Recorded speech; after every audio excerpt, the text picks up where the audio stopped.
Welcome back to the morning show here on Arise News. Now, religion has been the backbone of the people in Nigeria. Nigerians usually attribute major importance to what their priest or imams have to say.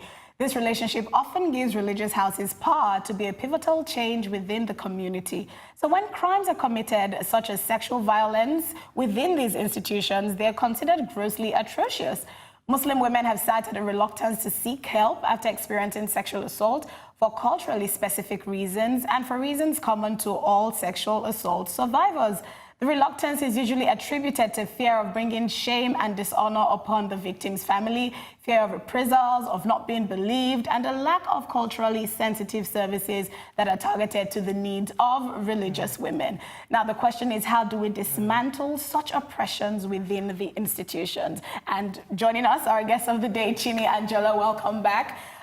So we've seen issues with, like, the Catholic Church, for example. So a lot of people, or people coming out and saying they were abused by a priest, but it took a long time, for them to actually speak up because of the authority the priest has over them. So the question now is, how do we, what do we do to stop abuse within religious institutions? How do we educate people again? I think there's a lot of education that has to be done. How do we educate women, children to speak up? If something happens in the mosque, if something happens even in the traditional house with the babalawo, if something happens in the church, how do we get them to speak up? How do we get the society to actually respond to these accusations? I'll start with you, Chini.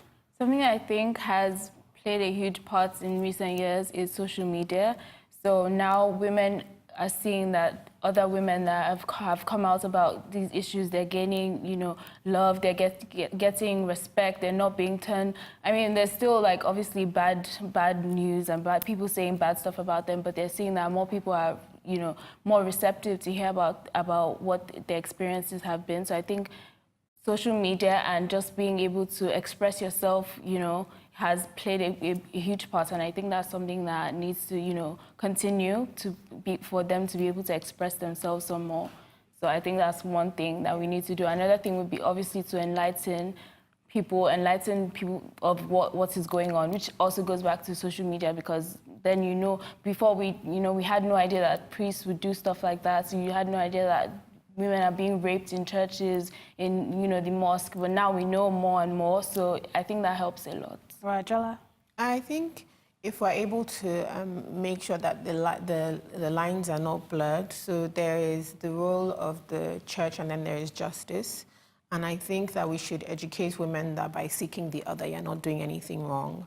So by looking for justice for someone that has for something that has wronged you, you're not offending God in particular, because that's what it's made to look like. It's not particularly about the preacher himself or the imam or the babalawo. It's the idea that by going against this person, you're going against God, or you're doing something sacrilegious. I don't know if you remember the story of Essie Walters. Yes, with the pastor. exactly. So there was a lot of backlash from society. Again, it's educating society. Like, if somebody speaks up, don't attack the person. Don't attack the victim. Exactly. I mean, listen to what the person has to say.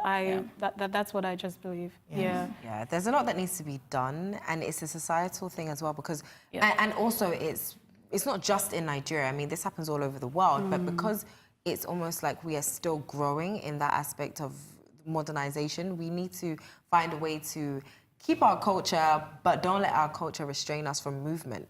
Because what's happened is we're hearing things, and then we're now using culture to dictate, religion to dictate who is wrong and who is right. It should really just be the law of the land. Yeah. And if the law of the land says you cannot rape someone in the church, in wherever, in the mosque, anyway, it should not. There's no excuse. And I think what happens is a lot of the time we are making excuses and reasons as to why. As I said earlier about even dressing a certain way to church does not mean you're trying to seduce a man. Yeah. If that's the church's dress code, fine. But at the same time, do not now say, oh, if the woman is raped after the service, oh, she deserved it. It's definitely not right.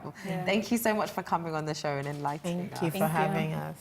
Well, that brings us to the end of the morning show today. Thank you so much for watching. From the entire morning show team here in Lagos, all that's left to say is enjoy the rest of your morning and, of course, the rest of your day. Goodbye.